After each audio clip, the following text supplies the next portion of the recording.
Reviews, I'm Levi, and I'm Phil. and today we will be reviewing Resident Evil 6.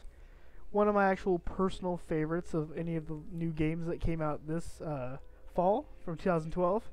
Today we're going to be reviewing the gameplay, the graphics, the controls, the weapons, the replay value. The skill tree, level system, story, extras, and character design. We're going to be reviewing it on a scale of 1 to 10 today. And each of the reviews we give it is our own personal opinion, so you're going to get 2 overall reviews at the very end. And we're going to start out right now with some gameplay.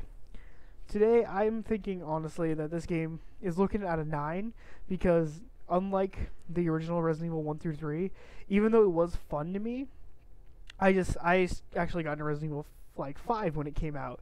And this game is almost like exactly like Resident Evil 5, but with just a bunch of updates. You can move and you shoot now. I honestly, it's pretty fun. The whole gameplay in general, I enjoyed it. It's very smooth. There's sprinting now. The camera doesn't get all annoying in your face, and so overall, I'm just gonna give it a 9. I'm gonna give it an 8. Well, for some reasons, it doesn't really have the original Resident Evil feel, but it is up to date, which is still good. The whole being able to sprint instead of light jog is nice.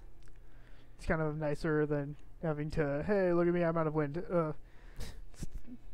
think you get tired on this game, actually. The stamina. Stamina I'm not a fan of that either. I'm not too fun. You run out of stamina, and then for like an hour, you decide, hey, I'm gonna walk. I don't need to go up, punch someone, and then have to hold my side. It's like, oh, side cramp. I'm pretty sure they have PE for that. Alright. Okay, and next we're gonna do graphics. Today I'm gonna give it an 8 because honestly, they look great, but in the same time, they could have done better. It looks like honestly I'm playing 5 like a little bit like redone. I just don't think that they used all the emphasis they could have. I'm gonna have to give it a 9.5. It looks like most games that we're seeing nowadays. I mean, it's not the best. They could have done quite a bit better. It seems kind of rushed on certain areas. But in the same way, I think the graphics, honestly, they are just see me meleeing there. Like they have a great flow, great everything. There's no actual. I haven't seen any glitches like playing so far, so that's pretty good. The game does run smoothly. The graphics are very smooth. Okay, and we're going to go for controls now. Controls, I gotta give it a 10. This game there is no flaws to controls. You're not gonna.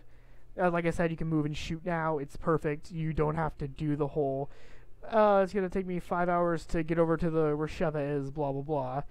And, yeah, got to give it a 10. I'm going to give it a 10 also. It's very smooth, but the one thing I don't like is having to press triangle to combine herbs for your Tic Tacs. Oh, yeah, Tic Tacs.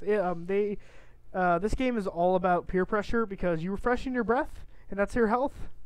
But for real, sometimes when you're down, your AI likes to give you 5. Yeah, he's like, an avalanche is coming down, which we actually played earlier. The AI decided they wanted to just give us all the Tic Tacs and wait till the avalanche kills us. That's cool too, though. Breath needs to be good too. It's more important. It is more important. Now, weapons. I gotta give it an 8.5 because honestly, all the weapons, they look great. The details on them are amazing and everything. The reason why it didn't get a 10 in my eyes is because a Desert Eagle is not called Lightning Hawk, and I'm pretty sure any assault rifle shouldn't be called a Bear Commander for any reason. What about you? I'm gonna have to give it a 1. I can see what they were going for. I understand that they were trying to make the weapons their own, but I like how they had it in 5, how they actually used real weapon names and actual designs. And now they don't seem realistic enough for me. I think they were just trying to rush it in a way. I honestly think they were like, hey, it's not I think their weapons were their designs were fine, but I don't think they have to pay for the rights to use some of the guns. I don't know. I don't remember something about that. I'm guessing. I just think if they were gonna they made enough money with this game and with 5 that they could have spent a couple extra dollars using real weapons and making them look a lot nicer. Japanese people are weird. Yeah, so replay value, I gotta give this a 9 because this game, as you can see, you probably saw I had infinite ammo. I've actually completed this game, and I've beaten Leon's campaign once, Chris's twice, and I believe Jake's, I'm doing like my 3rd playthrough on, Ada's once, but that's for a different time. And what about you? I'm going to have to give it a 6 because of Leon's storyline. It was very, very slow paced and boring. Chris's is fast paced, fun, entertaining, and stuff like that. And then with Jake's, I mean, you could just basically just run around punching things, which is always fun. Fist fight with everything. Wesker Jr. Okay, we're moving on to skill tree. I give this a 2. It was terrible. The fact that there's no shop in this game is the most stupidest thing I've ever seen. The shop was perfect. I mean, I would have even went for a whole "hello stranger" kind of thing going on, but it was terrible. It's completely based off of skill points, which if you played Resident Evil 5, you'll notice they have like extras menu where every time you beat a level or you collect like these points that eventually unlock infinite ammo. On this game, every single ability is unlocked that way. There's no money system, there's nothing like that, so it's kind of a bummer. Honestly, I was hoping to see that come back. I have to agree with you. The shop, without the shop, is just, I don't know, pointless. I don't want to go around collecting little chess pieces. And they're literally chess pieces. They're just different colors and stuff for different values. The shop system was terrible. Plus the perks that you unlock aren't even that great. They just don't kind of stupid. I'd rather anyway. upgrade my guns. I know it didn't like do any visual, like you can actually see any changes to the gun, but it was still a cool feature. Okay, and we're moving on. Level style, I gotta give this 8.5. Level style was great, and I feel like when I'm playing around, even though there is some snowy levels, and I feel like a lot of the new games right now are doing it. For instance, Dead Space 3 is coming out, like all snow environment. Assassin's Creed 3, when that's gonna come out, that's gonna be completely snow environment, I believe. And I just feel like it's being emphasized too much, but that's why I didn't get a 10. There is a couple places where it is completely like Tokyo and stuff like that, and it's like main streets, feels like Resident Evil, feels like I can just go around and kill shit. And I'm gonna have to give it a 6. I felt like it was way too straightforward, but there are parts where the second player is in a different area completely, and there's step jump areas and stuff like that. Salem step jump. Where they could just go off on their own and do certain tasks. But for the most part, there wasn't really different ways to get around zombies and stuff. Okay, we're gonna go for story. I give Leon's a 4, Chris's a 9, and Jake's an 8. We're not gonna do Ada's because a lot of people haven't unlocked that yet. That would be kind of a spoiler if we talk about it. Gotta give Leon's a 4 because Leon's, it was terrible. I hated as you can see right now on the screen, they are walking slow. It's boring. It is slow as hell. Mm-hmm.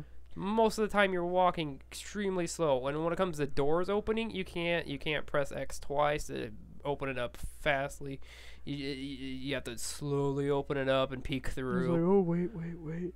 And then for Chris, I'm going to give him a 9. I love Chris, just like Resident Evil 5, except it feels like that. Big old Captain Chris Redfield, same thing as always.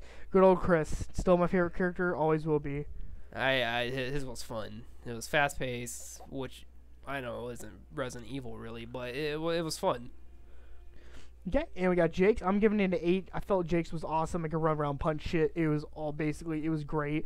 As you can see, Sherry, she's also a badass. She has a stun baton. She's actually the only person that can have it. She uses it greatly. It's like a samurai sword baton thing. Nothing better than being Wesker's son. Gotta be. Extras. I'm gonna give Agent Hunt Mode a 2. It's terrible. I always get stuck with Leon. It's crappy. I don't like it. Mercenary is going to give it a 10 because Mercenaries is always fun, always enjoyable. I'm going to give Agent Hunt a 2 also because I hate playing as the zombies for Leon's story because they suck. They're just horrible. Mercenaries is always fun. It has a lot of replay value. There's nothing more fun than just running around killing zombies with a friend. Okay. And last but not least, character design. I'm giving it a 9. Great character design.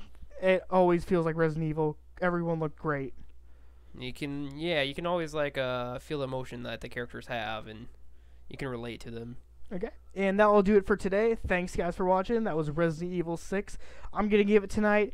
I'm gonna give it overall of an 8 out of 10. How about you, Levi? I forgot what I just said. Just rate it yourself. I'm gonna give it with a 9 out of 10. 9 out of 10. Only bad part about it, I feel like Could have done some cool things with the shop.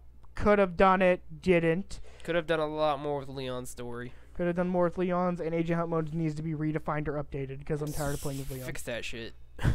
Thanks, guys.